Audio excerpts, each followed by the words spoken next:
Salam sejahtera buat kita semua. Izin memperkenalkan diri Bapak Ibu. Nama saya Nurse Daniel Suranta Ginting, Sarjana Keperawatan, Magister Keperawatan. Saya menyelesaikan pendidikan S1 Keperawatan pada tahun 2017 dan menyelesaikan pendidikan profesi nurse pada tahun 2018 dan menyelesaikan pendidikan Magister Keperawatan pada tahun 2021. Pengalaman profesional saya dimulai sejak tahun 2018. Ketika saya lulus pendidikan profesi nurse, saya telah aktif bekerja sebagai perawat di rumah sakit. Pada tahun 2019, saya bergabung di Institut Kesehatan Deliusada Delitua sebagai tenaga pendidik di Fakultas Keperawatan Institut Kesehatan Deliusada Delitua. Dan saat ini saya mengabdikan diri sebagai dosen tetap di Fakultas Keperawatan Institut Kesehatan Deliusada Delitua. Dengan latar belakang pendidikan akademik dan pengalaman praktik di bidang keperawatan, saya berkomitmen untuk terus mengembangkan keilmuan keperawatan dan keterampilan mahasiswa dalam praktek keperawatan profesional yang berkualitas serta beretika. Dalam kesempatan ini, saya akan menjelaskan mengenai video pembelajaran salah satu mata kuliah yang saya ampu. Mata kuliah yang saya ampu yaitu adalah mata kuliah Keperawatan Dewasa, Sistem Endokrin, Pencernaan, Perkemihan, dan Imunologi.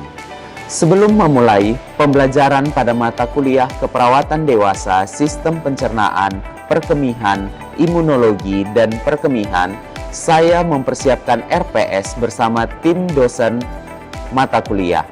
RPS mata kuliah dirancang untuk mempersiapkan dosen untuk melakukan proses pembelajaran dan juga memastikan kemampuan dalam pemberian asuhan keperawatan komprehensif kepada klien dewasa dengan gangguan sistem endokrin, imunologi, pencernaan, perkemihan dapat berjalan dengan lancar dan mendapatkan kompetensi yang diharapkan. Fokus pembelajaran mencangkup aspek biologis, psikologis, sosial, spiritual pada pasien, termasuk pengelolaan kasus, fungsi advokasi, hingga penerapan terapi modalitas keperawatan. Capaian pembelajaran mata kuliah dirancang agar mahasiswa mampu melakukan simulasi asuhan keperawatan dan pendidikan kesehatan, mengintegrasikan hasil penelitian ke dalam praktik keperawatan, melakukan pengelolaan kasus keperawatan secara komprehensif, dan mendemonstrasikan intervensi keperawatan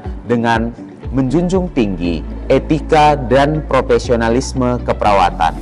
Ruang lingkup materi pada mata kuliah ini mencangkup kepada anatomi, fisiologi, patofisiologi, farmakologi, dan terapi diet, khususnya pada pasien dengan gangguan endokrin seperti penyakit diabetes mellitus, intervensi injeksi insulin, pemeriksaan gula darah, sewaktu pemasangan NGT, bilas lambung, colonstomy care, hingga melakukan pembelajaran berbasis evidence-based nursing practice, kolaborasi antar profesi, dan juga praktikum laboratorium. Dalam melaksanakan proses pembelajaran mata kuliah ini, saya menggunakan referensi yang saya gunakan dalam proses pembelajaran, seperti buku keperawatan medikal bedah manajemen klinis untuk hasil yang diharapkan yang dirancang oleh Black GM, dan juga Nursing Intervention Classification. Pembelajaran pada mata kuliah di kelas, saya menggunakan aspek pendekatan delivery, interaction, dan assessment. Delivery adalah saya menyampaikan materi. Metode pembelajaran yang digunakan dalam kelas ini bersifat student-centered learning melalui pendekatan kuliah interaktif menggunakan media presentasi dan studi kasus klinis, collaborative learning, dan problem-based learning untuk melatih kemampuan berpikir kritis mahasiswa. Setelah itu, saya menggunakan praktikum, laboratorium, dan demonstrasi klinis untuk meningkatkan keterampilan psikomotorik mahasiswa. Materi disampaikan secara sistematis dari konsep dasar, anatomi, fisiologi, dan patofisiologi, hingga aplikasi klinis dan terapi keperawatan. Interaction atau interaksi dalam kelas. Interaksi di dalam kelas dikembangkan bersifat dua arah antara dosen dan mahasiswa, serta antar mahasiswa itu sendiri melalui diskusi kelompok kecil atau small group discussion, presentasi kasus dan peer review, dan simulasi intervensi keperawatan. Pendekatan ini mendorong mahasiswa untuk lebih aktif, kolaboratif, dan reflektif dalam memahami serta menyelesaikan masalah keperawatan. Assessment atau penilaian. Penilaian dilakukan secara menyeluruh dengan kombinasi formatif sumatif, meliputi ujian tulis dan kuis, ujian praktek dengan metode OSCE, Objective Structure Clinical Examination, observasi keterampilan praktik, dan partisipasi diskusi seminar dan tugas mandiri. Bobot penilaian dibagi proporsional, 25% keterampilan praktik, 15-25% simulasi kasus, 10% pendidikan kesehatan, 10% integrasi penelitian, dan 10% advokasi. Demikian penjelasan saya mengenai mata kuliah keperawatan dewasa sistem endokrin, pencernaan, perkemihan, dan imunologi. Mari sama-sama kita saksikan video pembelajaran di kelas dengan materi asuhan keperawatan diabetes mellitus. Terima kasih. Selamat siang semuanya. Siang ya Pak.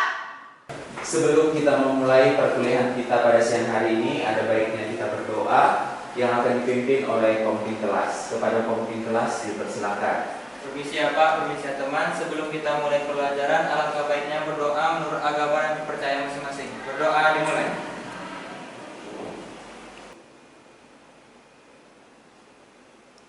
Doa selesai.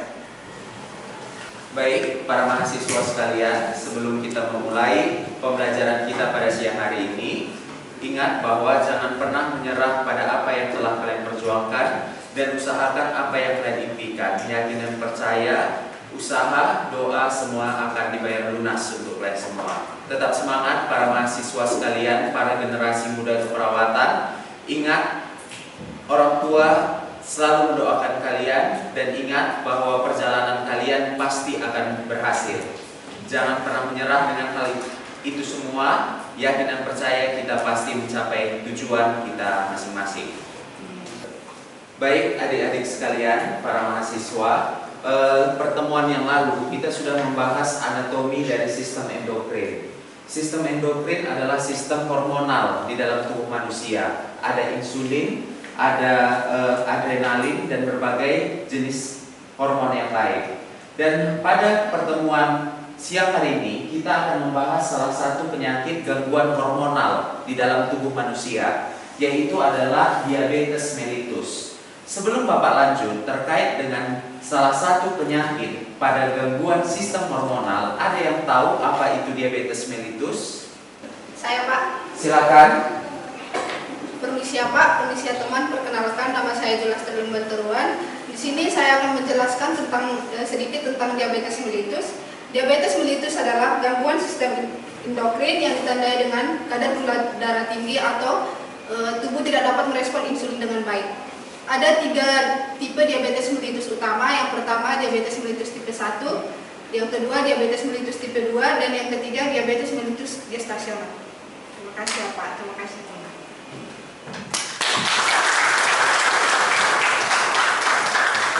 Ya, oke, Julastri, terima kasih. Jawabannya sangat bagus. Baik, para mahasiswa sekalian, kita baru saja mendengarkan refleksi dari Julastri dan kita akan lanjut materi kita. Ya, bahwa diabetes mellitus adalah gangguan sistem hormonal di dalam tubuh, khususnya hormon insulin, di mana dia mengakibatkan terjadinya hiperglikemi, di mana hiperglikemi ini adalah peningkatan kadar gula darah di dalam tubuh manusia, yang dimana melebihi 140 mg per desiliter. Kita sebagai perawat yang akan melakukan pemeriksaan kadar gula darah pada pasien yang kita curigai mengalami hiperglikemi ataupun hipoglikemi harus menguasai nilai normal pada pasien yang dicurigai mengalami gangguan kadar gula darah baik itu hiperglikemi dan hipoglikemi. Untuk nilai normal, pasien yang puasa adalah 70 sampai 104 mg per desiliter. Kalau dia setelah makan, normalnya adalah 120 sampai 140 mg per desiliter. Itu setelah makan. Jadi kapan kita katakan dia mengalami hiperglikemi? Saat setelah makan di atas 140 mg per desiliter. Dan ketika sebelum makan di atas dari 104 mg per desiliter. Itu adalah pasien-pasien yang kita curigai mengalami hiperglikemi. Sampai di sini, ada yang mau ditanyakan? Saya Pak. Ya, silakan Elsadai. Permisi ya Pak, permisi ya teman. Saya izin bertanya Pak, komplikasi apa yang terjadi pada penyakit diabetes mellitus ya Pak? Terima kasih Pak. Baik, terima kasih kepada Elsadai buat pertanyaannya. Pertanyaannya sangat bagus. Komplikasi apa yang bisa terjadi pada pasien dengan diabetes mellitus? Pasien diabetes mellitus adalah pasien dengan gangguan hormonal, khususnya hormonal insulin. Jadi kalau kita berbicara komplikasinya, komplikasi dari diabetes mellitus ini sangat banyak. Bisa menyerang kepada sistem integumen, contohnya ulkus kaki diabetik. Bisa juga menyerang kepada ginjal, yaitu mengalami pasien yang mengalami gagal ginjal. Kenapa bisa itu terjadi? Karena tidak bisa mengatur kadar gula darah di dalam tubuh. Maka salah satu edukasi kita kepada pasien, discharge planning kita kepada pasien diabetes mellitus adalah bagaimana pasien tersebut mengatur kadar gula darahnya. Dan dia harus selalu aktif dalam melakukan monitoring dari kadar gula darahnya untuk memeriksa. Baik, bagaimana Elsadai sudah bisa dipahami? Sudah ya Pak, terima kasih ya Pak. Baik, terima kasih Elsadai. Baik, kita lanjutkan materi kita terkait dengan diabetes mellitus. Sebagai perawat, kalau kita akan melakukan asuhan keperawatan kepada pasien dengan gangguan sistem endokrin, yaitu diabetes mellitus, kita harus tahu dulu apa yang menjadi inti dari diabetes mellitus. Inti dari diabetes mellitus itu adalah organ pankreas. Pankreas ini adalah organ yang menghasilkan insulin untuk proses metabolisme glukosa. Jadi, mekanisme kerja insulin ini adalah ketika kadar gula darah di dalam tubuh kita meningkat, dia akan menyimpan glukosa ke hati ataupun hepar untuk dijadikan glukagon, yaitu adalah sebagai cadangan glukosa. Ketika glukosa itu cukup, dia akan sampaikan kepada sel-sel tubuh untuk sebagai sumber energi di dalam tubuh. Maka mekanisme di dalam kadar gula darah pada tubuh manusia itu harus sifatnya normal, yaitu kalau kita belum makan, normalnya adalah 70 sampai 104 mg per desiliter. Kalau kita sudah makan, 120 sampai 140 mg per desiliter. Itu adalah kadar normal gula darah ketika kita belum makan dan sesudah sudah makan. Untuk diabetes mellitus, ini adalah penyakit yang juga kita harus monitoring asam basa di dalam tubuh pasien. Seperti yang kita ketahui bersama, salah satu pasien yang mengalami gangguan asam basa ada 4 kondisi, yaitu asidosis metabolik, asidosis respiratorik, alkalosis metabolik, dan alkalosis respiratorik. Dari 4 kondisi ini, kita harus tahu berapa pH-nya. pH itu adalah kepanjangan dari potensial hidrogen. Maka hasil lab pasien diabetes mellitus itu harus kita lihat untuk melihat apakah pasien itu mengalami gangguan asam basa atau tidak. Kenapa kita harus mengetahui hal tersebut? Karena untuk mengurangi ataupun mewaspadai terjadinya komplikasi pada pasien diabetes mellitus. Baik, sebagai perawat kita harus mengenali dan mengetahui tanda dan gejala pasien yang mengalami hiperglikemia ataupun pasien-pasien yang dicurigai mengalami diabetes mellitus.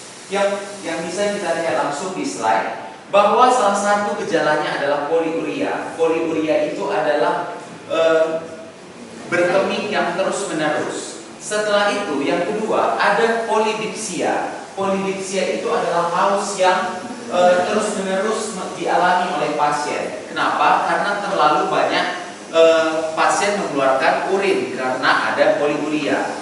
Yang ketiga adalah polifagia. Polifagia ini adalah rasa ingin makan terus-menerus. Yang ketiga ada penurunan berat badan.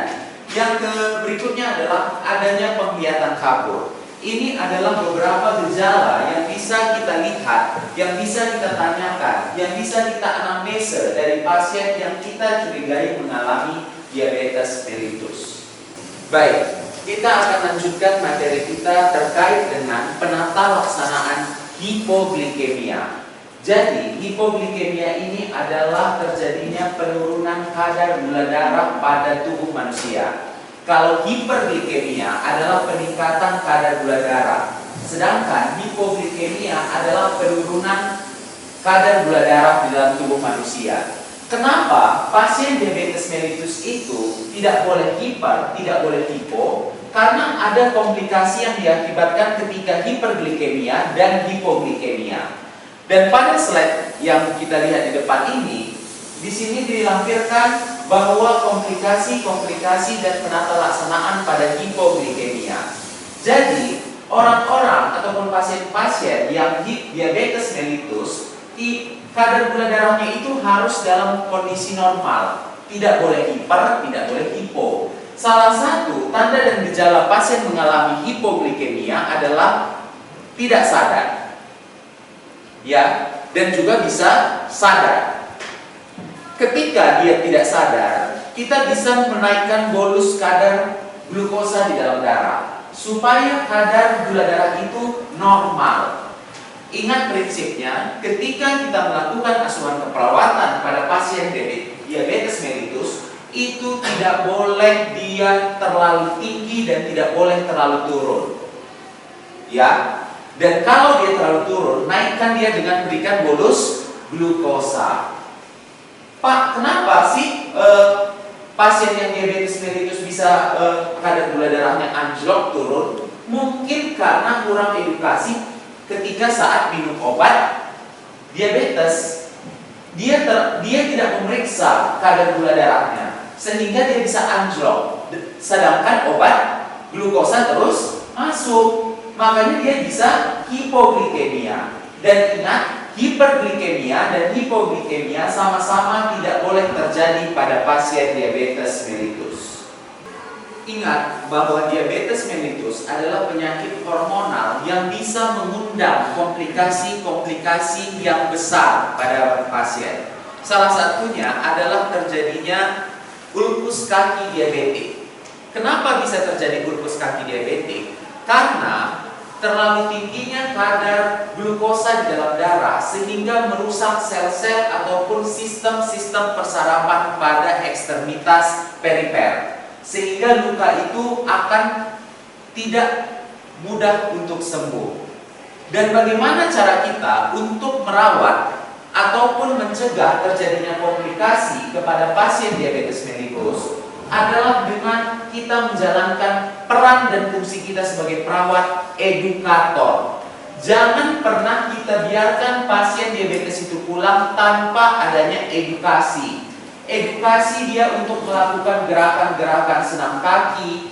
Anjurkan pasien diabetes mellitus itu untuk melakukan senam agar pasien tersebut bisa terhindar dari komplikasi-komplikasi penyakit. Dan ingat, selalu anjurkan pasien tersebut untuk selalu mengukur kadar gula darahnya. Jangan sempat pasien itu mengalami komplikasi-komplikasi ketika dia sudah gula darahnya itu sudah tidak normal, baik itu hipo, baik itu hiper. Itu adalah salah satu edukasi kita. Baik, sebelum saya lanjut kepada materi selanjutnya, saya mau review dulu materi yang tadi. Apakah masih ingat tanda dan gejala pasien yang mengalami diabetes mellitus? Masih ya, Pak. Oke, coba sebutkan yang pertama apa? Poliuria. Yang kedua? Polidipsia. Yang ketiga? Polifagia. Yang keempat? Berat badan turun.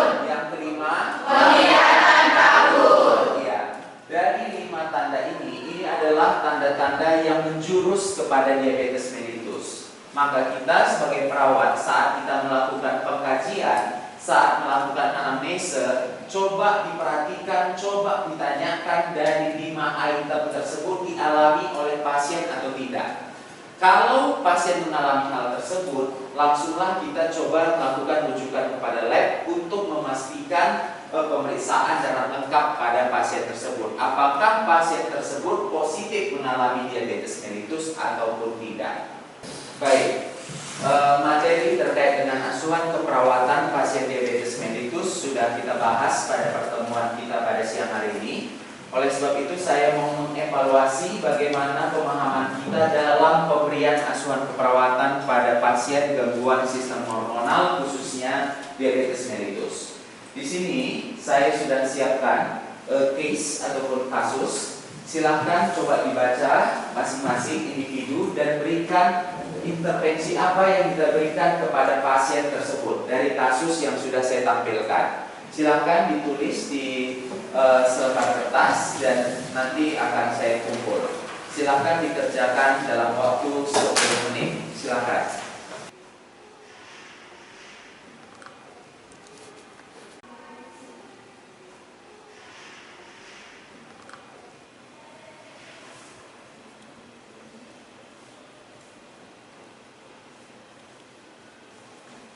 Baik, karena waktunya sudah habis, kita akan kumpul hasil evaluasinya. Silakan dikumpul dari mahasiswa yang paling belakang.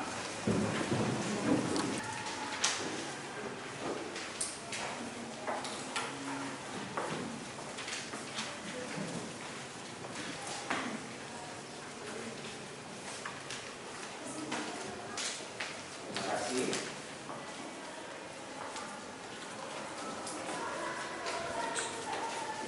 Baik, kita akan bahas bersama-sama evaluasi materi kita pada siang hari ini. Ada yang bisa mencoba memberikan pendapat, tanggapan terkait dengan pembahasan evaluasi materi kita? Ya, silakan, Jana. Permisi Pak, permisi teman, perkenalkan nama saya Jana Nabila. Berdasarkan kasus tersebut, saya menegakkan diagnosa keperawatan yaitu ketidakstabilan kadar glukosa darah. Terima kasih Pak, terima kasih teman. Baik, terima kasih Jana Nabila, jawabannya sangat baik. Kita tepuk tangan.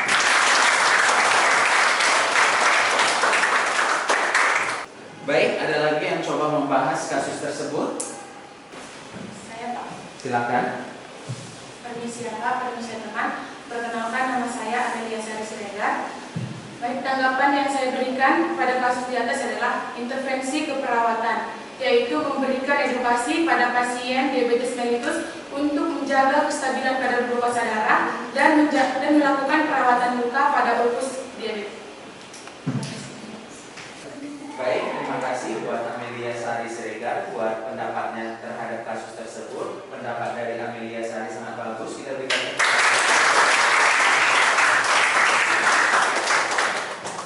Baik, demikian pertemuan kita pada perkuliahan pada siang hari ini. Terima kasih buat perhatian kita semua dalam perkuliahan kita pada siang hari ini. Sampai jumpa di pertemuan berikutnya. Selamat siang semuanya. Siap ya Pak. Terima kasih ya Pak.